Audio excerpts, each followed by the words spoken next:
Teachers are generally seen as being engaged in spending their lives and talents in service to our society. Educating youth is considered to be a noble profession. Today's public school system, both locally and nationally, betrays this public trust, leading to trends in pedagogy have increasingly been dedicated to undermining our Western civilization in hopes of replacing it and us with something better. Our Constitution, history, and current society are all cast as being so flawed that they are unworthy of continuation. Instead, some variant of utopia, which will simultaneously solve all of the problems of our human condition, is offered. This is why our public schools are failing, and have been failing for generations, from the moment when American educators adapted the progressive ideas of John Dewey over a century ago. Our schools have been taken increasingly off course. This is all a direct result of how teachers are trained. Today's educators have earned their credentials by mastering the mishmash of psychological pseudoscience and left-leaning philosophy that is at the heart of all educator certification programs.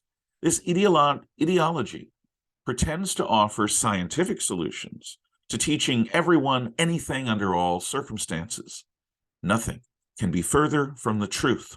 Human beings live in a context of time and place. Circumstances are defined by motivations, both personal and cultural.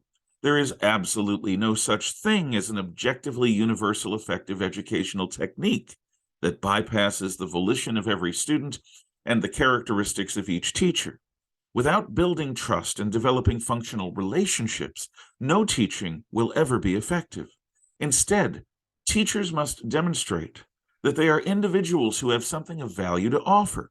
Integrity must be the watchword of every teacher.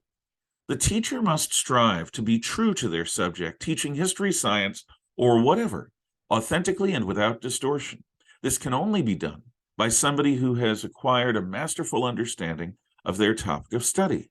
For example, many accomplished research scientists would love to step away from the corporate and academic rat race and become K-12 science teachers. However, the real-world expertise that these men and women bring is counted for naught by teacher certification programs. Schools are thereby deprived of recruiting genuine scientists as teachers. Anyone seeking to become a teacher should demonstrate real mastery of their subjects, either through coursework, employment, or examination.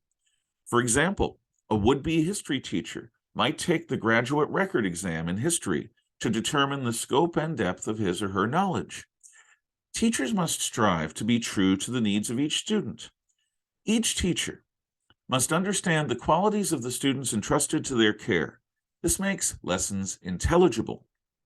The simpatico can be accomplished with a combination of developmental psychology coupled with rich encounters with a wide variety of flesh and blood students. Each teacher needs to be true to his or her own self. Teachers are not abstractions where one size fits all.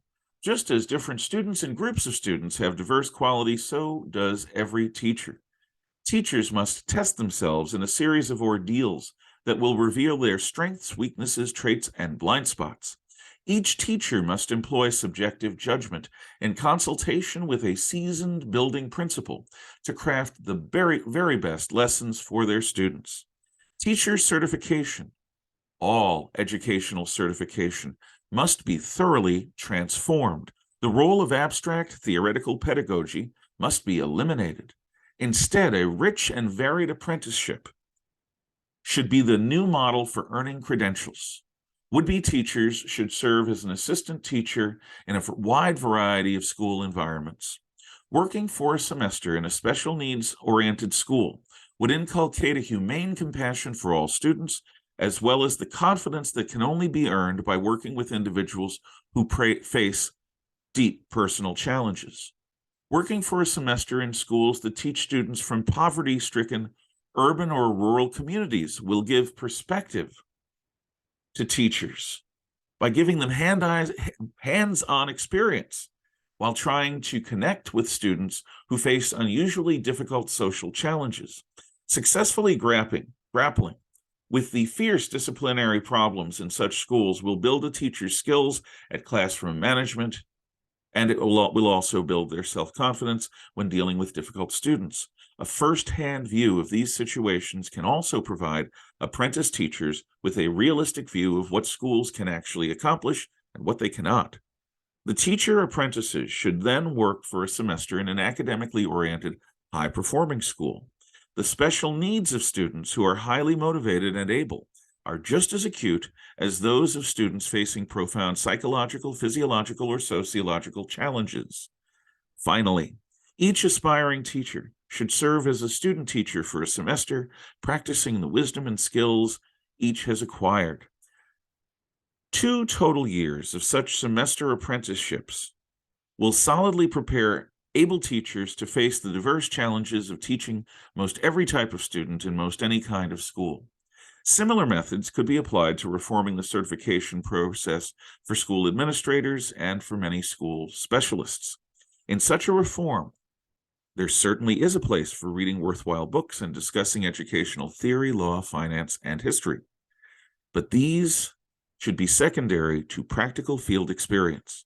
Frequent discussions with other apprentices, guided by veteran teacher mentors, will help each of these aspiring teachers to become reflective and learn the best lessons from both positive and negative encounters. Only when teaching and administration are freed from the false doctrines of abstract pedagogy and become grounded in a rich, real-world orientation will the quality of education improve in our schools.